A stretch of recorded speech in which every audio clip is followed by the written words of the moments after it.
I'm Wendy Guimau, and I'm talking to you today about the Master's Toolbox. This is the final Technique Toolbox in the set of 4 sold by Music for Young Children, and it is to go along with the Grade 1 curriculum of either Royal Conservatory or Conservatory Canada. It's the final 9 kind of tool cards of 36 if you started at the beginning. And I'm going to today go through a little bit of the repertoire in the new RCM and Repertoire and Studies and Conservatory Canada, and show some examples of where you can review some of the old tools that we've learned throughout the years and also the new tools that we are introducing this year. So in the toolbox for Masters, you get 9 tool cards, you get your stickers, and you get your Hanon cards, as well as the Hanon CD to accompany when they're practicing. I'll also try to talk a little bit about organizing and how to teach it with time efficiency in mind, because our lessons are full, busy, and we can't afford a lot of time for this. So anything we can do to make it a little bit quicker, a little bit easier, simpler, is great. And if you think of any tips, I would love to hear them, because hopefully we can have an ongoing communication. I don't know how, whether it's blog posts or something about the toolbox moving forward. This is the first year that we've used this. It's only been out just since July of 2015. And so this year we're going to try and order and get through everything. Maybe we'll change it next year as far as order and presentation, but that's great. And you may not like the order that I do it. Great, no problem. You just do whatever makes sense to you. I'll suggest this if you want to try it. This is what I'm going to try this year, and most likely we'll change it up as I learn stuff. So I've put this order online, and I've the 4 columns. First one is the lesson. Next column is what I'm teaching. So week 1 to 4 I'm teaching C major. The next column is giving, if I have to give a card or tell them it's time to learn this element. It's on that column. And the last column is stickers. So if it's time to give out stickers, they're there. So it's pretty easy for me to follow each week if I have to give something, teach something, or review something, whatever. So that's how I'm going to start. I also have this version. It's just a table of 9. And it just says repeated note card is lesson 4 or 5, contour motion scales lesson 7, this is lesson 10. So it just has each lesson and if I'm going to give something else. So maybe one of those would be useful for you. We'll start with the scales and skills stickers. So the beautiful thing this year is that the stickers are given to the children at the beginning of the year. They're sticky and they just pick off and are placed on the back. So teachers don't have to worry about this. They just give them to the students at the beginning of the year in a page protector. I have a binder for all my students to keep all their Technique toolboxes throughout the years. And as you give permission, you hear the elements, you say, "Ah, good job, let's sticker C major." So it's a really fun time in the lesson that everybody can put their stickers on the back. It will make a frame. I've tried it different ways, and I find the kids get more excited when the stickers match up. So it'll go across the top, and then it'll go down, or over, up, and they all go this way. You've probably figured that out by now. On this side, you're going to have to hunt for them because they're purposefully mixed up so they don't know what that sticker or that picture is going to be. A one-time saving tip shared by another coordinator with me is don't sticker C major when they complete C major scale, and then another day they complete the triads and then they sticker again. Wait till they do everything in C major. Everything's finished, you're ready to move on to a new key, sticker everything in C, and that does definitely save time. Thanks for that. And on here it tells you all the requirements. You don't have to be looking at your syllabus or anything. Everything's here for Royal Conservatory Grade 1 and more than you need for Conservatory Canada Grade 1 because F major and D minor are also included on here. So you've got the 2-octave scale, solid triads. Just one thing when you're doing the solid triads, make sure that they come up with a loose wrist. Remember the old 1-chord roll-ups, or I think it was called, we called it? Same. You don't want to lift up stiff, you want to lift up like the helium balloon flow, we called it in the first year, I think.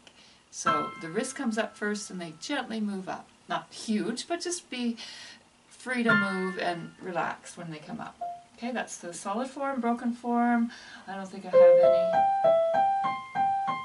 Just all smooth, obviously. And watch out your fingering. We've done enough with fingering over the years, so they should have it by now.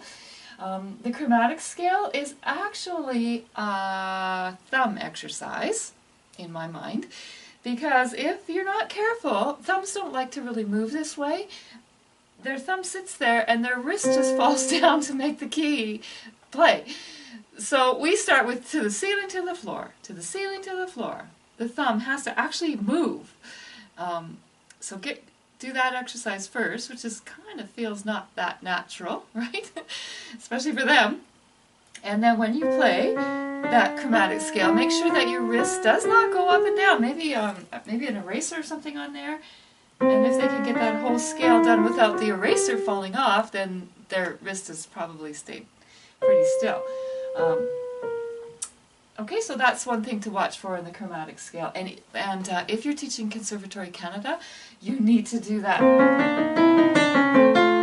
chromatic rag. Such a fun song, and it shows a really good use of that chromatic scale. Then you go on to A minor, G major, D major, F major, D minor. That's it. And the final one is just the metronome speeds that are required for the exam there. So that should take them the whole year. Generally about 3 weeks in between, 4 weeks maybe in between each one. And yeah, a really nice reward at the end because their puzzle is completed. Onto the Hanon cards. These are all the first 10 Hanon exercises. If you're teaching privately, any Hanon book is the same, and it's the first 10 exercises in book 1 of Hanon. So, for example, we call them provinces and areas of the United States to go along with our books in Moonbeams 3, but exercise 1 is for us Alberta, right?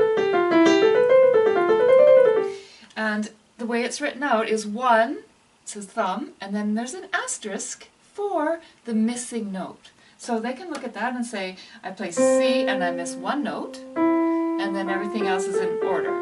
1 note, the left hand's lined up right below so they can play hands together. The next one is Saskatchewan for us, but it has 4 asterisks, 4 little stars. So they play 1, they miss out 4 notes, and they go up to A, and then 5, 4, 3, 2, 3, 2, 3. I just found that they can play, focus on their technique a lot more if they're not staring at the notes. So the first week we learn it from the book. We learn about the province, the composers, or the musicians in that province, and talk about where it is in the map, blah blah. Learn it, practice it, come home, come back to school or class, give them the card for their toolbox, and from then on they play it from the card and review the old ones that are already in their toolbox. So I don't think you can expect them to play 9 of them, but maybe review 1 other each week, or review that line, however many's on each line, as they build their toolbox through the year. So there's 10 exercises. As I said, there's only 9 cards. So we solved that problem by combining 2 that are so similar.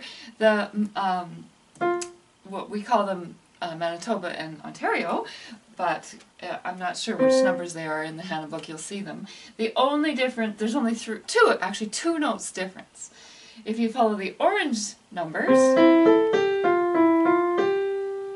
if you follow the purple numbers, these ones are up, stepping down at the end instead of stepping up at the end. That's the only difference.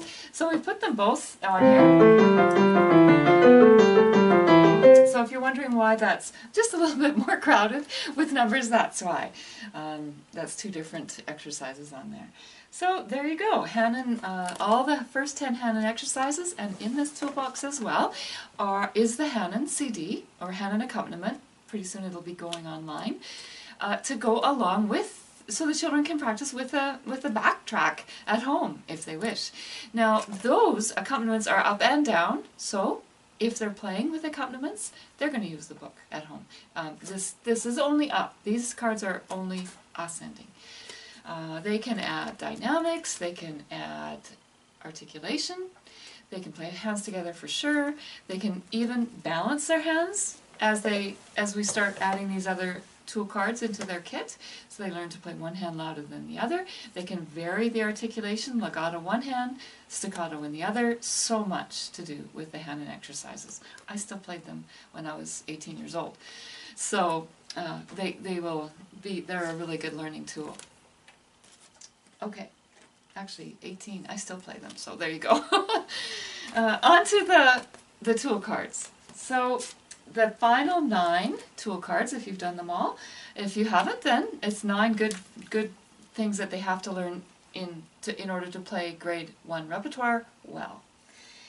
As far as order, I'm not sure here, the way I'm going to do this right now, but I was looking through the new map, and it was suggested to start I'm using the new RCN this year, with early one morning. I thought, how fun, because the parents are going to recognize, right? So cute, so great, love that. It's Friendly Giant, is it, I think? And I'll call Rusty, I forget the name of the song, of the TV show. But it starts with 3, 3, 2, 1, right? Repeated note exercise, right there. 3, 2, 1, and this is just regular. Next line, 3, 3, 2, 1. So that's the first tool card that I am presenting this year, is the repeated note exercise, probably with rests in between. Well, that's what I'm doing. Ti, ti, ta, ti, ti, ta. And it doesn't, you don't move your whole hand, it's just kind of bring your fingers into your hand. My teacher used to say, get the dust off the piano. Because if you're going fast, that's kind of the action. And that's what we're starting. After they're good at just 3, 2, 1, they can play hands together, of course. Then that would go 4, 3, 2, 1, 4, 3, 2, 1, 4, 3, 2, 1, 4, 3, 2, 1. So that's one example of using it.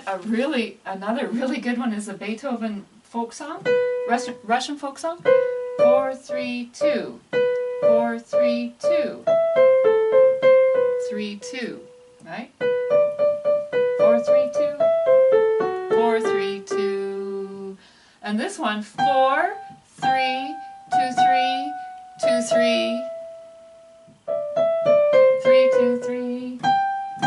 So, and it ends 5, 4, 3. So you might even use the 5 in that exercise.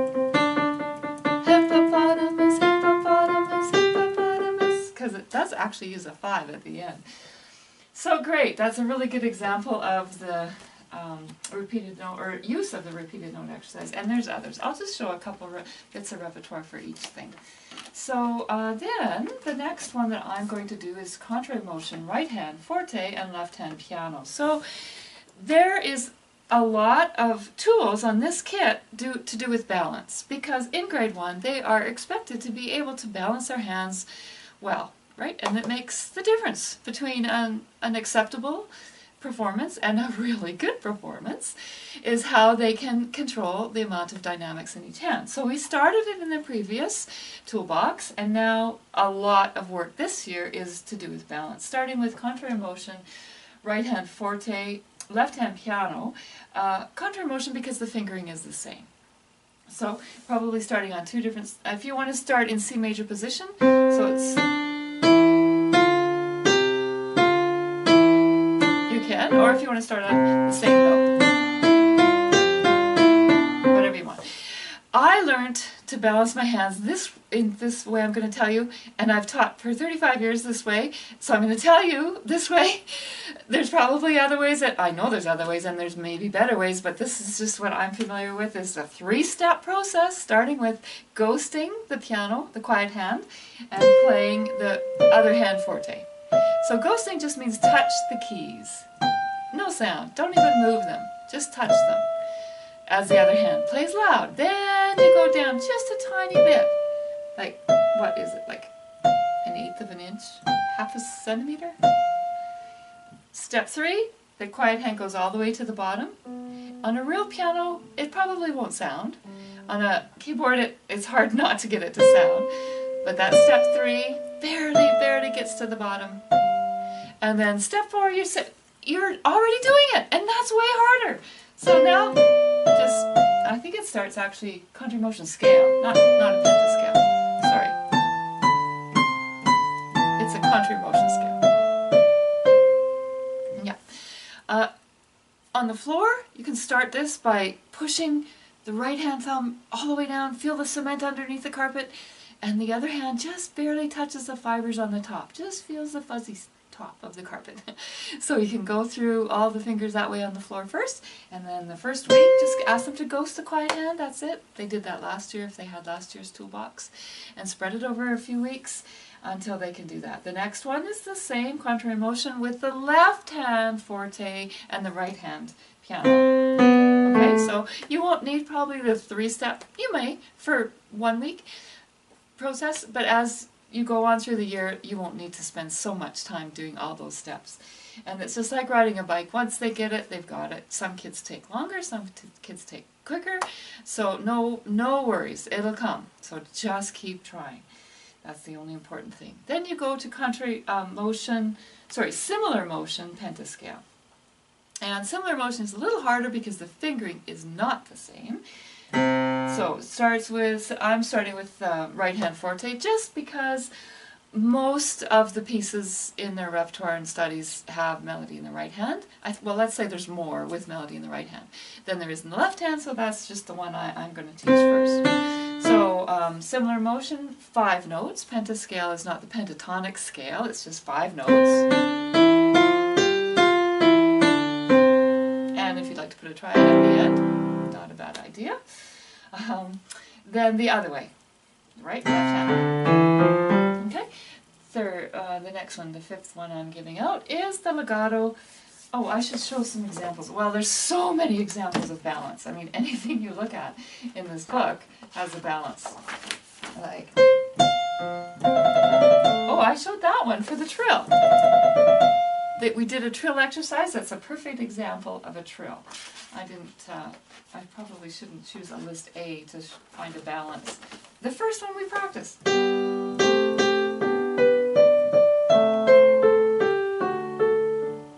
Right hand melody, left hand is accompaniment, and most of them are in here. Oh, there's so many. I'm going to play some more out of here in a minute.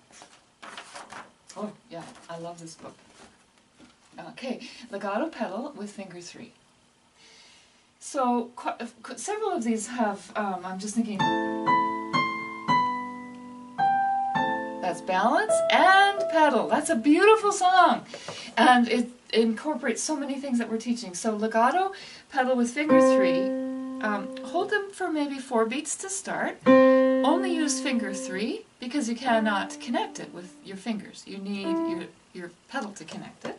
Hold it for 4 counts. You play it on count 1, pedal down on count 2, finger up on count 3, and you move to the next position. So it goes like up, down, and over. Up, down, lift, and move. Up, down, lift, and move. Up, down, lift, and move. Okay? Then you can go to only 3 counts. So 2, 3. Up, down, 3. Up, down, 3. Up. And do you remember the old swan landing that we did? That's a good time to remember how to do that, dropping with arm weight into each key. Finger 3, that's all it is. Then you can move to 2 counts. Pedal, down, pedal, up, down, up, down. And it really is a listening exercise. They need to use their ear, and was it connected? Was it overlapped? Decide and fix it, if it was. And then the next one would be the 1 chords. And that's exactly what this missed. It has 1 chords in the left hand and right hand melody. So 3 notes in the left have to be quieter then one note in the right, and it's quite high. Whatever it is. So that's a beautiful one. Make sure you don't miss that one, and they love it too. They sound like such professionals on that one, if they do it well. Okay, next is Ristaccato scale with finger 3. So start with just waving probably, just to get a loose wrist, and then finger 3, chicken peck, chicken peck, chicken peck, chicken. Just a really light, loose wrist. It's not a huge movement. It's just a little. And there's lots of examples of Ristaccato in here. I marked a few. Toy Soldiers March. Yeah. Anything quick, you're going to use a wrist. With more time and louder sounds, you're going to use a bigger motion. But anything quick. So the left hand is slower and it can have a bigger action, but the right hand is quick. So it's just a little motion like that. Great example. Ristaccato. Oh, this Blinky the Robot, it ends with a scale right up. So this says finger 2. When you're doing the Ristaccato exercise, why not? I chose 3 because it's the longest finger. Or I guess it's the 5th. But you could do it with fingers 2, finger 4, probably in octaves. Octaves is quite hard because you can't normally see an octave apart. Do you know what I mean? It's a long way. It's actually two octaves apart, but that would be an extension of that exercise to do 2 hands at once. And let's see, Ristaccato, what did I show here? Light and Dainty Thumbelina. Oh, what is it? Sorry.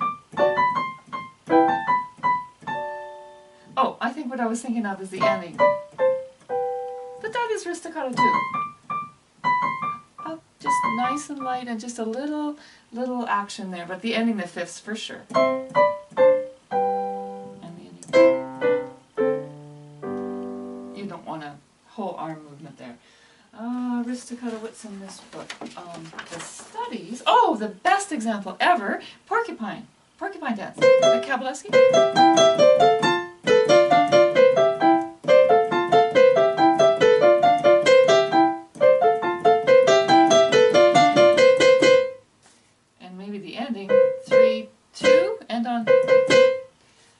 To switch your fingers, that might be a good example of that too. But it's quick, you don't have time to, right? So it's just a little bounce. Really good example of that. Oh, celebration. Let's see. I'm not done with this. Yeah.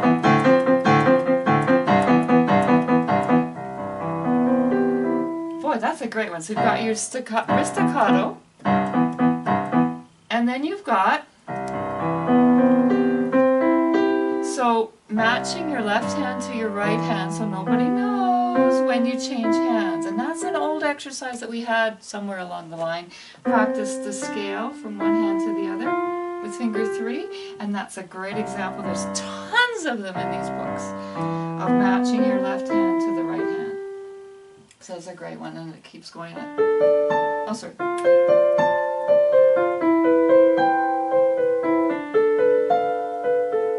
Pedal, legato pedal is matching your hands. There's Ristaccato. It's a great piece. Lots and lots to do on that. Far Away, which is study number 4. Again, it's got 2, 3, 4 down. Legato pedal in the left hand. And then there's an example in the middle of the old rock and roll we talked about.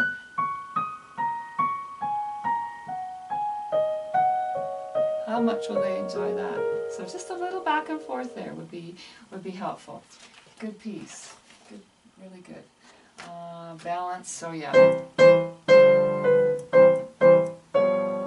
Isn't that nice? So right hand, obviously that's not good. So 3 against 1, and 1 has to be louder than 3. Up, down, up. Their old 2-note slur, beautiful. Down, up.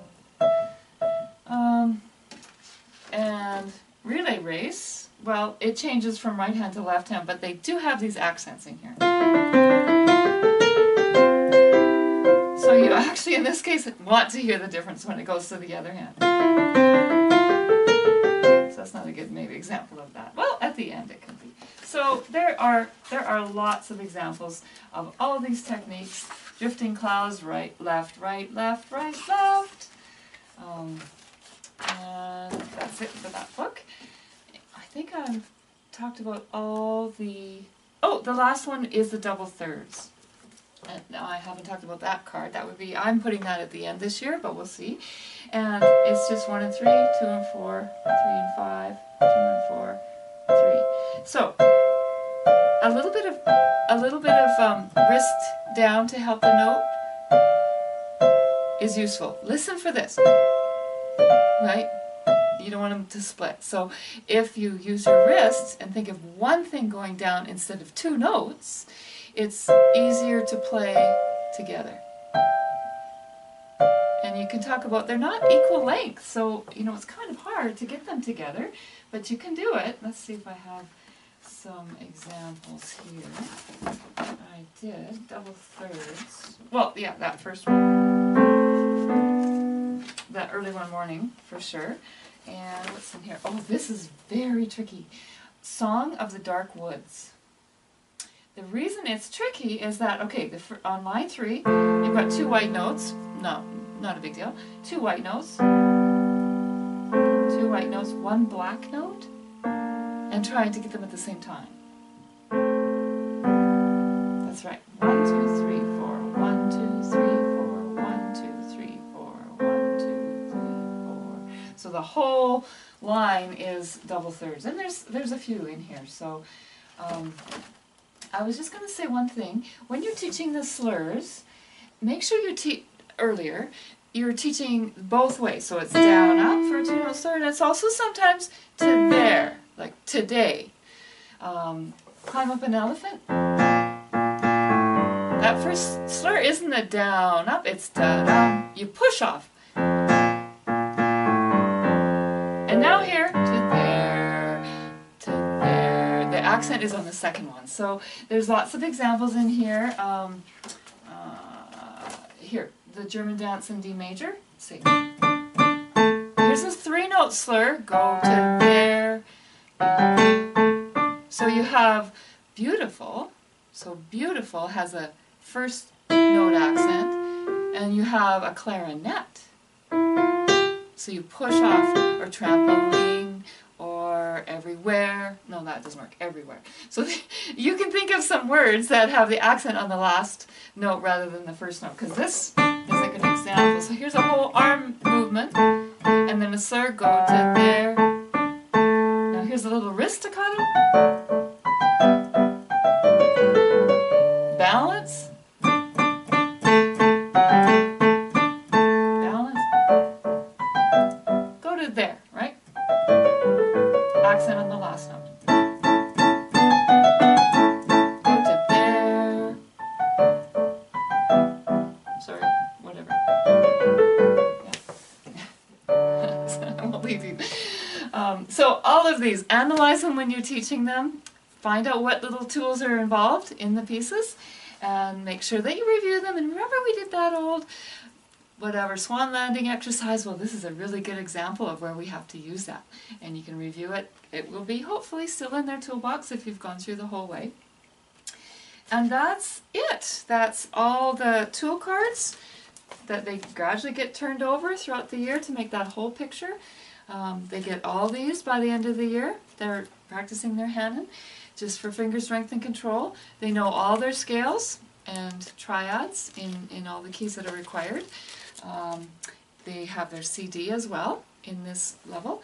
So the last thing at the end of the year is the certificate, and this year you will complete it. They will have the first 3 if you've already been using the toolbox, and you'll just finish it up with the 4th one. If you haven't been using them up till now, this is your first one, then you'll put all 4 stickers on there and put this through a printer so you can put the student's name in that play, that opening, and sign it, date it, and make them feel good about completing all of those skills.